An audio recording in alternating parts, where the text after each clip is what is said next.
vamos a hablar un poco de los estatutos.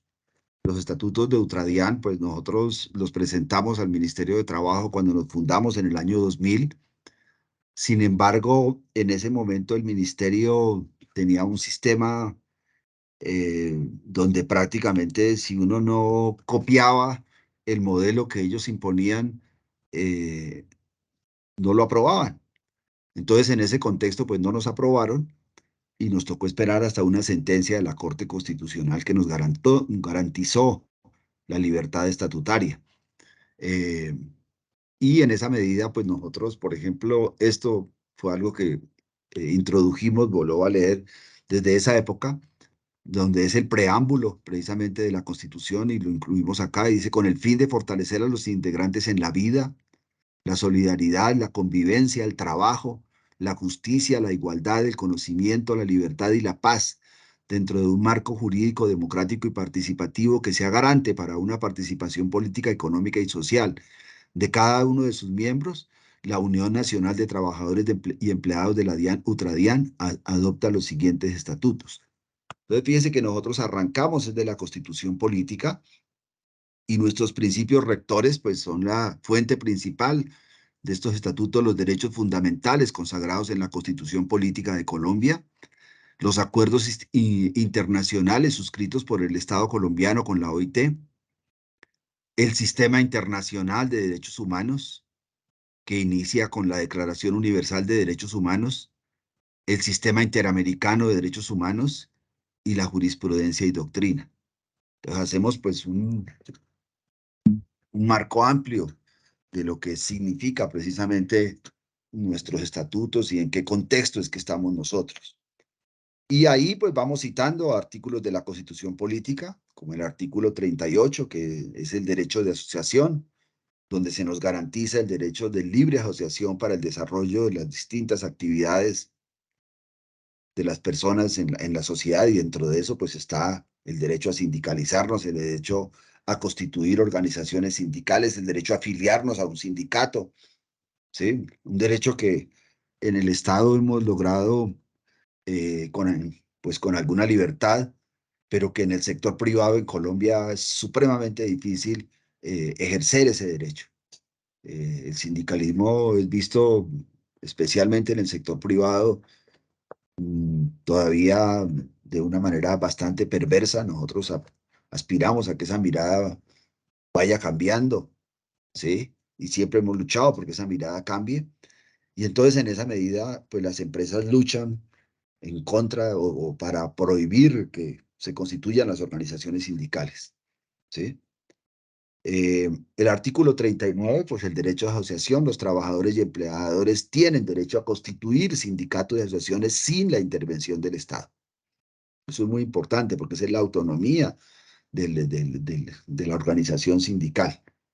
Por eso, por ejemplo, nosotros tenemos en nuestro estatuto que quien sea cónyuge de un directivo de la DIAN no puede ser directivo de Utradian. Parece que eso es elemental, ¿sí? Y tenemos algún tipo precisamente de prohibiciones, por ejemplo, el que lo nombran jefe, tampoco puede ser de la junta directiva de Utradian, porque uno no puede ser jefe de un grupo o jefe de una división o jefe de una dirección seccional y al mismo tiempo ser jefe del sindicato. Entonces uno tiene que definirse por qué lado es que quiere pues, tener un liderazgo, ¿sí?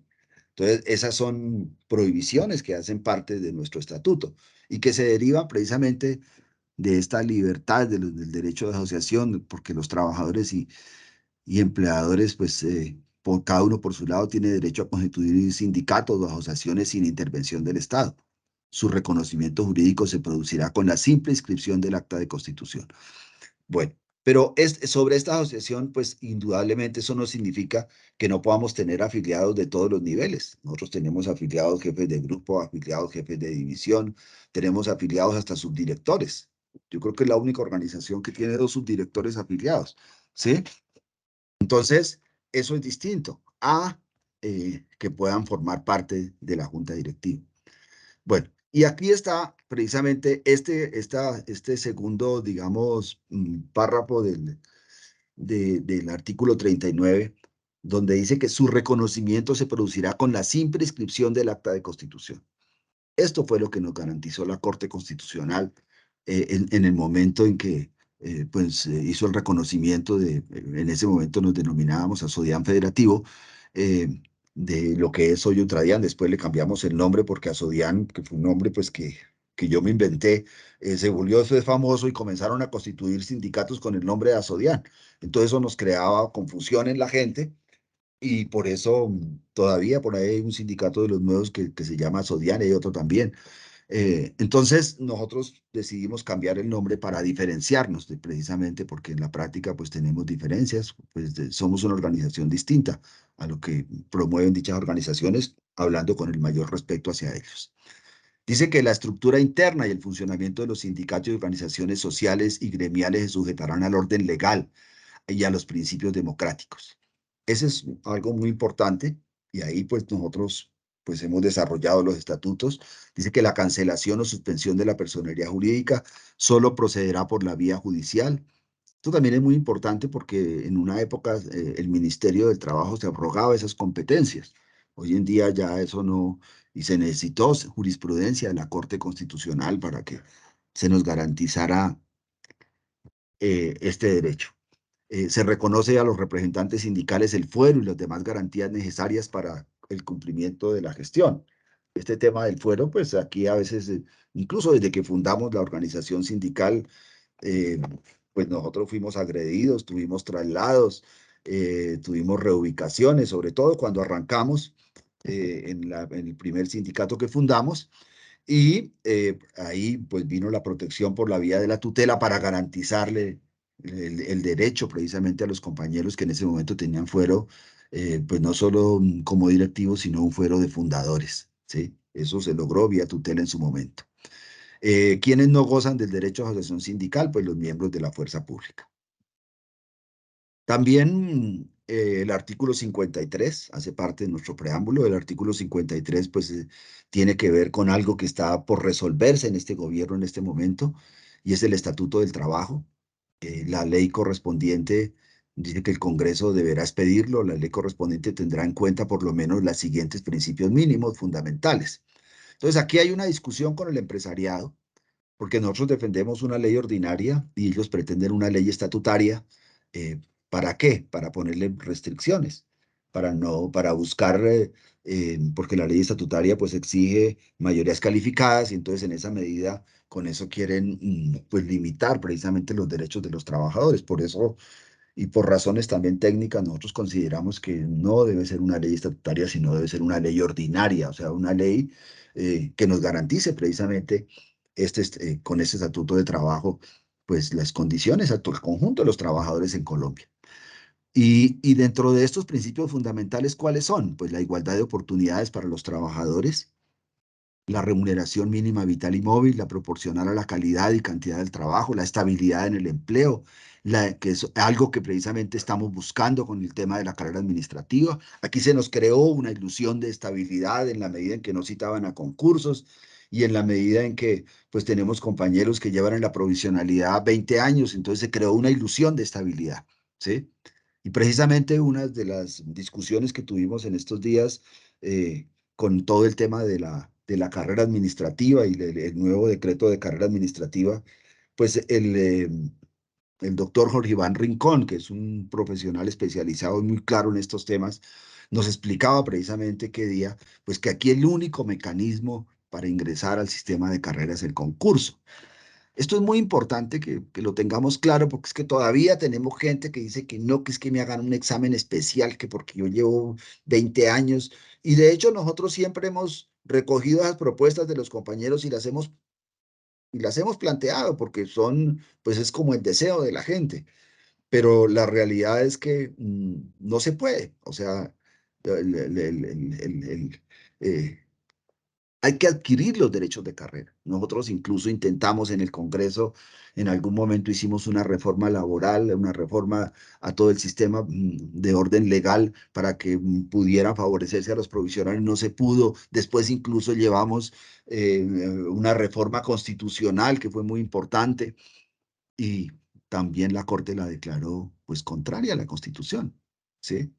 Entonces, tengamos claro, compañeros, no se dejen echar el cuento que yo estoy en provisionalidad de que porque tengo 20 años, entonces ya tengo derechos. No, compañeros, no se puede. O sea, no, ya hay suficiente jurisprudencia y que ella nos lo volvió a reiterar el enviado, digamos, el doctor Olivar Rincón, que es el que está al frente para constituir el nuevo decreto de carrera, una persona muy lúcida, y nos volvió precisamente a aclarar este tema, pues porque estaba en las peticiones que hemos presentado y que hemos firmado, ¿sí? Y que nosotros, pues lo hemos dicho siempre, pero también pues hemos recogido el espíritu de la gente, pues porque precisamente por nuestro método de trabajo, ¿sí? También, bueno, seguimos, ya nos quedan 3 minutos. La estabilidad en el empleo, la carrera, la irrenunciabilidad a los beneficios mínimos establecidos en las normas laborales, las facultades para transigir y conciliar sobre derechos inciertos y discutibles, la situación más favorable al trabajador en caso de duda en la aplicación e interpretación de las fuentes formales del derecho, la primacía de la realidad sobre las formalidades establecidas por los sujetos de las relaciones laborales. Esta es una discusión que se plantea en el caso de las órdenes de prestación de servicios. Ahí hay un debate alrededor de ese tema y una de las razones por las cuales hoy precisamente están buscando que toda esta cantidad de gente que está por órdenes de prestaciones de servicios pues pase a la temporalidad o pase a la provisionalidad por la vía de la planta temporal o de la ampliación de las plantas eh, mientras pues, se constituyen los concursos, porque esto ha generado precisamente muchas demandas y mucha inestabilidad jurídica y también inestabilidad para las personas que están permanentemente pendientes de esos contratos. Eh, También pues está la primacía, bueno, estaba hablando de la primacía de la realidad sobre las formalidades, eh, las relaciones laborales y la garantía, la seguridad social y la capacitación, ¿sí? El adiestramiento y el descanso necesario, la protección especial a la mujer, a la maternidad y al trabajador menor de edad. Entonces, aquí es importante todo este tema. Nosotros lo tenemos de alguna manera dentro del Estado, pues que no tenemos todavía, precisamente ahí estamos trabajando para mejorar muchas de estas cosas, pero en términos generales, pues nosotros tenemos todas estas garantías. Y aquí termino diciendo pues que el Estado garantizará el derecho al pago oportuno y el reajuste periódico de las pensiones legales. Los convenios de trabajo internacionales debidamente ratificados hacen parte de la legislación interna. La ley, los contratos, los acuerdos y los convenios de trabajo no pueden menoscabar la libertad, la dignidad humana ni los derechos de los trabajadores. Bueno, en términos generales, pues son los artículos más importantes que nosotros incluimos en el preámbulo, como también pues el tema de los convenios internacionales ratificados por el Congreso y la enunciación de los derechos y garantías contenidos en la Constitución y en los convenios internacionales no debe entenderse como negación de otros que siendo inherentes a la persona humana no figuren expresamente en ellos.